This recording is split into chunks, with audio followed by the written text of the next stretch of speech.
তো আমার মিষ্টি কলিজার বন্ধুরা, তোমরা সবাই কেমন আছো? আমি তোমাদের বাড়ি আছি। আজকে তোমাদের সাথে নতুন আরেকটি গল্প নেই, শুনে তোমাদের উপর বসে হাতের কাজ করতে ইচ্ছা করবে। যারা যারা আমার সাথে মজা করতে চাও, আমার ভিডিওর মাঝখানে আমার হোয়াটসঅ্যাপ নাম্বার দিয়ে রাখ।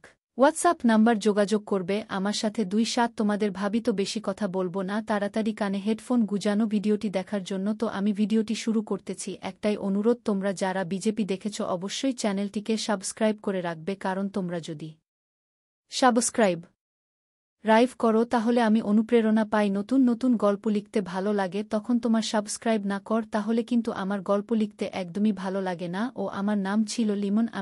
আমি ইন্টার সেকেন্ড ইয়ারে পড়াশোনা করতাম। আমার বাসায় একটি গ্রাম অঞ্চলে। গ্রাম অঞ্চল হয়ে থাকে, কেউ কাউকে ঠিকমত দেখতে পারে না, সবাই সবাইকে হিংসা করতে থাকে। সেরকম একটি গ্রামে আমার জন্ম হয়েছিল। ছোট থেকেই আমি সেখানে বড় হয়েছি এবং চেষ্টা করেছি সবার সাথে মিশে চলাচল করার জন্য। ঠিক তেমনিভাবে আমাদের গ্রামের একটি মেয়ে ছিল, নাম ছিল রূপা। দেখতে খুব সুন্দরী ছিল। তাকে দেখে এলাকার সব ছেলেরা ক্রাশ পেত তাদের মতো। আমিও তাকে দেখে খুব ভালোবেসে ফেলেছি, কিন্তু তাকে আমি কখনো ভুলতে পারিনি। তার পিছনে প্রতিদিন হাজার হাজার ছেলে ঘোরাফেরা করে, কিন্তু তার মনের ভিতর যেটা ছিল সেটা আমি কখনো কল্পনা করতে পারিনি। আমার জীবনটাকে তছন করে দিবে সেটা আমি ভাবিনি। তার সাথে কি নামাজ পড় আমার কথা বলতে থাকে। সে আমাকে বলে, কি অবস্থা তোমার, কেমন আছো? তার মুখে শুনতে পেরে আমি খুব মজা পাচ্ছিলাম যে আমাকে সে আসতে হঠাৎ করে এসব কিছু বলতেছে। তখন আমি বললাম যে আমি ভালো আছি। রূপা, তুমি কেমন আছো? তখন রূপা বলে যে আমি ভালো আছি। তো তোমার দিনকাল কেমন যাচ্ছে?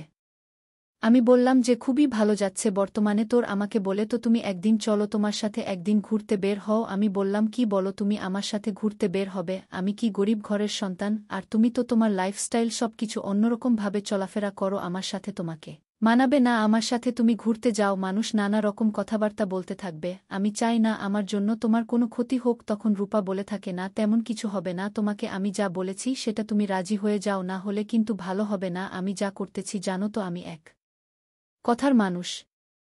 আমি যা বলি সেটা করে থাকি। রূপা আমাকে বলে যে তোমাকে আমার খুব ভালো লেগেছে, তোমাকে আমি ভালোবেসে ফেলেছি, তুমি তোমার জন্য আমি সবকিছু করতে রাজি। রূপার মধ্যে এরকম কথা শুনে আমি আর বড্ড হাসিবার ছিল। জ্যামিতি চাচার ছেলে হয়ে আসে আমাকে ভালোবাসবে, সেটা আমার কল্পনার বাহিরে ছিল। কিন্তু সে যে আমার কাছে টাইম পাস করার জন্য সে ছিল, সেটা আমার জানা ছিল না। তো এখন বলবো, রূপা কি ঠিকই বলেছিল? তো সাগর, তুমি আমার সাথে এরকম করতেছিলে। আসলে তোমাকে সত্যি খুব ভালোবেসে ফেলেছি। আমি স্বপ্নে প্রতিদিন রোজ রোজ দেখি তোমাকে, দেখতে আমার খুব ভালো লাগে। আমি তোমাকে বলতে চেয়েছি অনেকবার, কিন্তু কখনো বলতে পারিনি, কারণ তোমাকে আমি ভালোবেসেছি। যদি তুমি অনেক কিছু বলে ফেলো আমাকে, সেজন্য কখনো প্রকাশ করিনি। আমি বললাম, তুমি সব যা বলতেছ ভেবে চিনতে বলতেছি তো কোনো? রূপা বলেছি, আমি ভেবে চিনতে বলতেছি, আপনাকে আমার খুব ভালোবেসে ফেলেছি আমি। রূপার মুখ থেকে এরকম কথা শুনতে পেলাম, আমিও খুব আনন্দিত হলাম। তখন রূপা আবার বলল, আমার পিসি কিন্তু অনেক ছেলে গো, আমি চাইলে কিন্তু তাদের সাথে রিলেশন করতে পারি, কিন্তু আমি কখনো করব না। বলিস এরকম ভাবে করতে থাকো। তার মনে যেসব লাল আছে ছিল সেটা নিয়ে ভাবতে পারিনি কাজকর্ম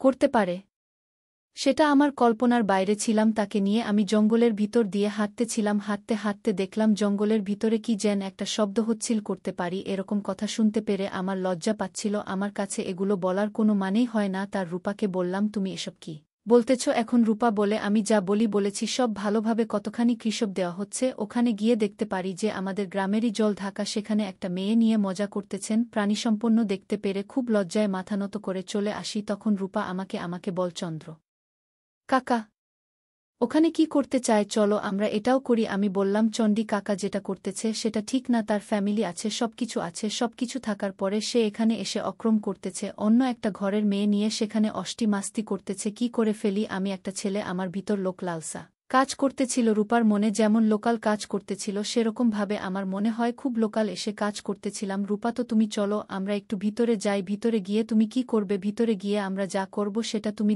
পরে দেখতে পারবে। দেখতে খুব সুন্দর ছিল, তার ডাবগুলো ছিল খুব সুন্দর। তার ডাবগুলো দেখলে যে কারুর জল বের হয়ে যাবে, কারণ আমার মন যাকে দেখে মনে হচ্ছে তাকে যেন আগে কয়েকজনের নামগুলো পেয়েছে। কারণ কয়েকজন মিলে যদি ডাবগুলো না খেয়ে থাকে তাহলে ডাবগুলো তো নোয়াখালী হওয়ার কথা না, কারণ একটা ডাব তখনই পড়া হয় যখন সেখানে অনেক লোকের হাত পড়ে। মনে ভাবতে ভাবতে আমার ভিতর একটা ফিলিংস কাজ করতে থাকে। ফিলিংস কাজ করা অবস্থায় আমি রূপাকে বলে, রূপা তাহলে চল আমরা ভিতরে চলে যাই। তখন আমার কথায় রাজি হয়ে ভিতরে চলে যাই। ভিতরে চলে যাওয়ার পর উপর আমাকে বলেছে ঝন্টু কাকা বলল, সেটা কি আমার সাথে করতে চাও? তখন আমি বললাম এসব কিছু করতে হয় না। তখন রূপা বলল, না আমি সব কিছু করবই। আজকে যেহেতু আজকে ভিতরে নিয়ে এসেছি সে তো আমাকে দিতে হবে তোমার ওটা। আমি বললাম ওটা তো নিবে তো, এটা লোক কুলাতে পারবে। ততক্ষণ রূপা বলে, আমি লুট কুলাতে পারবো কিনা সেটা তুমি একটু পরেই বুঝতে পারবে, কারণ অলরেডি কিন্তু আমার জল পড়া বের হয়ে গেছে। এত তাড়াতাড়ি আমার জল পড়া বন্ধ করো, না হলে কিন্তু অবস্থা খুব খারাপ হয়ে যাবে।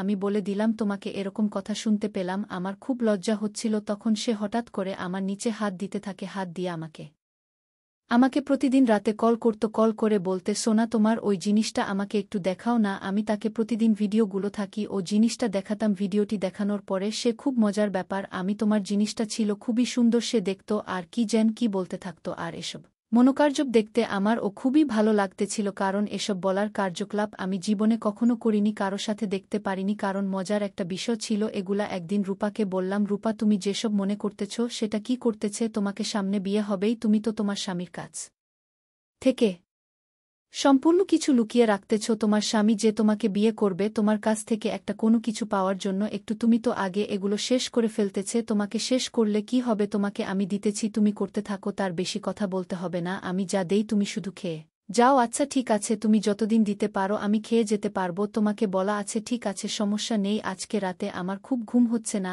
আমি মনে মনে কল্পনা করে থাকি সেই জঙ্গলের কথাটা। জঙ্গলে দিচ্ছে আমার সাথে যা হয়েছে, খুব সুন্দর লাগতেছে আমাকে, আমার মনের ভিতর সেটা আজকেও করতে ইচ্ছে করতেছে, কিন্তু আজকে তো আমি চাইলে তাকে কল করে বলতে পারবো না, বা সেই মজাটা আমি উপভোগ করতে পারবো না, কারণ আমার মনের ভিতর খুব লোকাল কাজ করতেছিল। লোবালোর সাথে কি আমার চেতন কিছু হয়ে যাবে সেটা আমি ভাবতে পারতেছি না। তো আমার সামনে 2 তারিখে আমার বিয়ে ঠিক হয়েছে, কিন্তু বিয়ের আগ পর্যন্ত আমি কিরকম ভাবে থাকবে সেটাই আমার বিষয়ে। বিয়ে করে হয়তো স্বামীর কাছ থেকে জিনিসগুলো নিতে পারবো, কিন্তু স্বামীরটা কিরকম না হয় আমার সেটা জানা ছিল না। এর আগে তার স্বামীর একটা চেক দেওয়া যাবে না, চেক দেওয়া গেলে অবশ্যই চেক করে নিতাম। নামাজের পরিমাণ বর দরকার, সে পরিমাণ বর না হলে আমার পক্ষে সম্ভব নয়। বেশি পাওয়ার যে পর সবার পক্ষে লোক নেয়া সম্ভব ছিল না, সেটা সেই ছেলেটা নিতে পারো, তাকে আমার খুব ইচ্ছা আছে সবসময় বাঁচাতে পারে। আসার পর আমার বিয়ে ঠিক হয়ে যায়, বিয়ে ঠিক হয়ে যাওয়ার পরে আমার বিবাহ হয়ে যায়। বিয়ে হওয়ার পরে আমি যখন বাসর ঘরে যাই, বাসে করে যাওয়ার পর আমি স্বামী আমাকে আস্তে আস্তে সুন্দরভাবে জড়িয়ে ধরার পর আস্তে আস্তে তার সাথে আমার কথা প্রথম হয়। কতদিন হওয়ার পরে যা কাজ হবে সেটা হওয়ার তা হয়। কেমন করে তার দিকে তাকাই, তার যে যন্ত্রটা দেখার পর আমার মনটা খুব খারাপ হয়ে যায় তার জন্য। যদি চন্দ্রটি ছিল খুবই ছোট, যেটা দেখে আমার খুব ভীষণ খারাপ লাগে। আমি চিন্তা করি তার কাছে আমি থাকব না, আজকে বাচ্চা থাকব, প্রতিদিন সকালে আমি বাসায় চলে যাবে বলার পরে দেখি তারা কি বলে, যেহেতু আমার পক্ষে এটাই একটা মজার বিষয়, সে তো মজাটা নিজেদের তার কাছ থেকে না পাই, তাহলে তার কাছে আমি কিনে থাকব। এসব মনে ভাবতে ভাবতে আমার সকাল পার হয়ে যায়। সকালবেলা সবাই আসে আমার এখানে। দাদি আমাকে প্রশ্ন করে, কেউ কিরে কালকে রাত্রে কিরকম মজা? তখন আমি দাদিকে বললাম, দাদি তুমি তাদের কাছে আমাকে বিয়ে দিয়েছে, অর্জিত হয়েছে, সেটা আমার পক্ষে সম্ভব নয়। অনেকটা মেয়ের সব সুখদুঃখ হচ্ছে এটার মধ্যে, এটা যদি আমি ঠিকমতো না পাই তাহলে আমি কিরকম ভাবে এই ফ্যামিলিতে বসবাস করব, কারণ তুমি সেটা দেখতে চাও, তোমাকে আমি দেখাচ্ছি। আমি ভিডিও করে দেখেছি, এখন আমি তার ভিডিওটি বের করে আমার দাদুকে দেখানোর দাদু বলে, আরেকটি সত্যি তো খুব ছোট লাগছে, সমস্যা নাই, ডাক্তারের কাছে নিয়ে যাবনি, ওকে নিয়ে গিয়ে ওকে ট্রিটমেন্ট করাবো, তোকে মজা দেওয়ার জন্য যা যা করার প্রয়োজন আমি কাজ করব। সেদিন সাউথ দুপুর বেলা তারা সবাই মিলে আমাকে বাসায় এদিকে রওনা করে নিয়ে যায়, কিন্তু আমার মনের ভিতরে খুব ইচ্ছা করতেছিল তার কাছে যাওয়ার জন্য। আমি তাকে কল করি যে তুমি কোথায় আছো, তুমি তাড়াতাড়ি আমার বাসার সামনে চলে আসো, আমার বিয়ে হয়ে গেছে ঠিকই, কিন্তু আমি আকাশ থেকে সে পরিমাণ ভালোবাসা পারছি না। জঙ্গলের ভিতর যে পরিমাণ ভালোবাসাটা দিয়েছে তোমার পক্ষে খুবই ভালো লেগেছিল, কারণ আমার স্বামী অপেক্ষা করলে আমি ভালোবাসতে পারে না। তুমি যে ভালোবাসা দিয়েছ সেটা আমি কখনো ভুলতে পারবো না, কারণ সবার মাঝে সবকিছু থাকে না। তুমি আমার কাছ থেকে আমি যা পেয়েছি হতে কারো কাছ থেকে সেটা পাবো না। তো তুমি এখনই চলে আসো, আমার খুব ইচ্ছা করতেছে। কালকে রাত্রে আমার বাসর রাত গিয়েছে, তা আমার পক্ষে কিছু করা সম্ভব হয়নি। মজা কি জিনিস সেটাও পাইনি তার কাছ থেকে। তো তুমি যদি আমাকে মজা দিতে চাও তাহলে চলে আসো আজকে রাত্রে, ঠিক আছে? তোমার জামাই যেহেতু আছে, তোমার জামাই যখন ঘুমিয়ে পড়বে তখন আমাকে কল করো, কল করলে আমি সেখানে বাসায় চলে যাব। আমার কাছে চলে যাওয়ার পর তুমি বের হয়ে আসবে, বের হওয়ার পর আমরা সেখানে কাজকর্ম শুরু করব। এখন রূপা বলল, সমস্যা নেই, মাঝে মাঝে যখন ঘুমিয়ে যাবে তখন আমি তোমাকে কল করবে, তুমি এসে আমার সাথে কাজ করবে, কিন্তু আমাকে প্রচুর পরিমাণে মজা দিতে হবে, কারণ তুমি তো জানো কালকে রাত্রে আমার বাসর রাত গিয়েছে, কিন্তু আমি সে পরিমাণ কোনো মজাই পাইনি যেটা তুমি আজকে আমাকে দিবে। আমি মনে করব আমার বিয়েও হয়নি আজকে, তোমার সাথে আমার বিয়ে হচ্ছে আজকে, আমাদের প্রথম বাসর রাত। ঠিক আছে, সমস্যা নেই, তুমি আমাকে কল করে যতটুকু পারি সেটুকু দেওয়ার জন্য চেষ্টা করব। রূপা আমার বিয়ে হওয়ার পরেও এভাবে প্রায় তার সাথে সারা বছর সম্পর্ক থেকে যায়, থেকে যাওয়ার পর থেকে আমার বামি যখন বাইরে কাজে যাওয়ার উদ্দেশ্যে বের হয়ে যায় তখনই আমি তার সাথে বিভিন্ন এসব কাজে লিপ্ত হয়ে যেতাম। আমি সব সময় তাকেই সময় দিতাম, আমার স্বামীদের সেরকম কোনো সময় দিতাম না, কারণ আমার স্বামী আমাকে কখনো ভালোবাসতে পারেনি ঠিকমতো, সে ছেলেটা আমাকে ভালোবাসতে পেরেছে, সেহেতু আমি তাকে সময় দিব। এ সম্পূর্ণ ভাবতে ভাবতেই আমাদের প্রায় 2 বছর কেটে যায়। 2 বছর কেটে যাওয়ার পর আমাদের একটা সন্তান হবে। সন্তানটা সেটাকে কখনো বলতে পারতেছি না যে তোমার স্বামীর কাছ থেকে আমার ওই ছেলেটার সাথে সময় বেশি কাটানো হয়েছে। সন্তানটা কার সেটা বসে কমেন্টে বলে যাবেন। ভিডিওটি আপনাদের কেমন লাগলো অবশ্যই কমেন্ট করে জানিয়ে দিবেন। দেখা হচ্ছে পরবর্তীতে নতুন আরও কোনো ইন্টারেস্টিং ভিডিও নিয়ে। তো আপনাদের লাইফস্টাইল শেয়ার করতে চান তাহলে অবশ্যই কমেন্ট করবেন। হোয়াটসঅ্যাপ নাম বা ডেসক্রিপশন বক্সে দেওয়া রয়েছে, সেখান থেকে আপনারা জয়েন করবেন। সুস্থ থাকবেন, ধন্যবাদ সবাইকে।